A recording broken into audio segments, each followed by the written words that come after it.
question.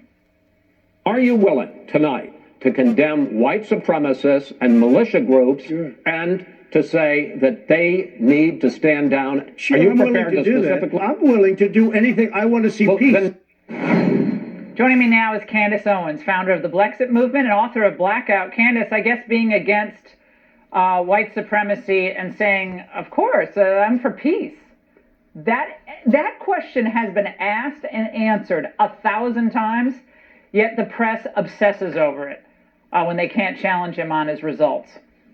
I'm going to be honest with you, Laura. When I saw this trending again today, calling Trump a white supremacist, them using the expressions, it's a dog whistle for white supremacy, as a Black American, I have to say this, I'm now bored. I'm bored with the DNC. I'm bored with their repeat strategy. First, they lost me. They lost me as a person who actually once thought I supported this party. They lost me, then they frustrated me, and now I'm just plain bored. How many more times can we keep hearing them say the exact same thing? They're running the exact same play that they ran in 2016, here again in 2020. We get it. Trump, you're saying, is a white supremacist. Unfounded claims. All of his followers are horrible, deplorable people. Unfounded claims. When are they going to move on and actually start debating the topics that Americans care about and stop with this foolishness that is rooted in complete and utter lies about the president? Black Americans are just not this foolish. It's exhausting. They could say anything else about him, and I'd find it interesting. Accuse him of being a werewolf. Accuse him of being Dracula. I am bored with hearing that Trump is dog whistling for white supremacists. It's not true.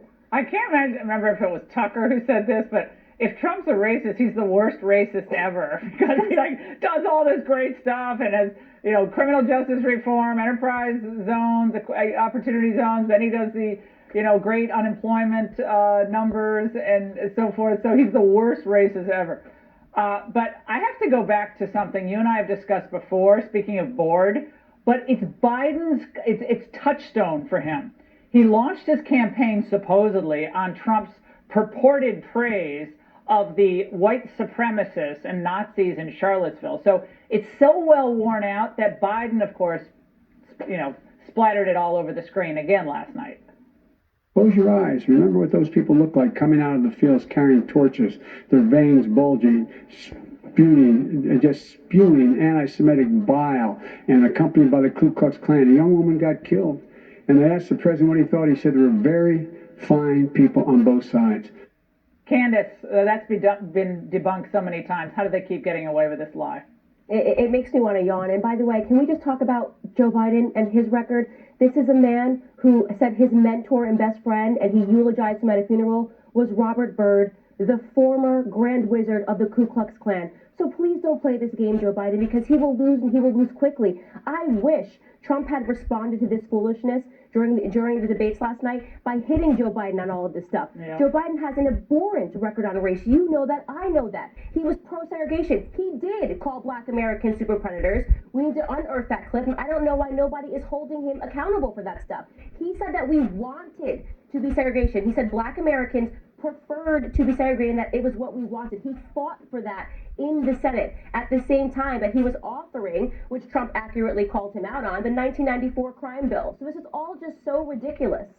Yeah, well, Trump hit him on the super predators comment, but I think it needs to be teased out a little bit longer.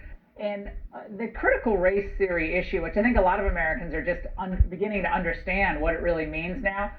Kamala Harris, after the debate, she runs to MSNBC, of course, to hit Trump for wanting to cancel this hateful critical race theory. Watch. Donald Trump is not pretending to be anything other than what he is.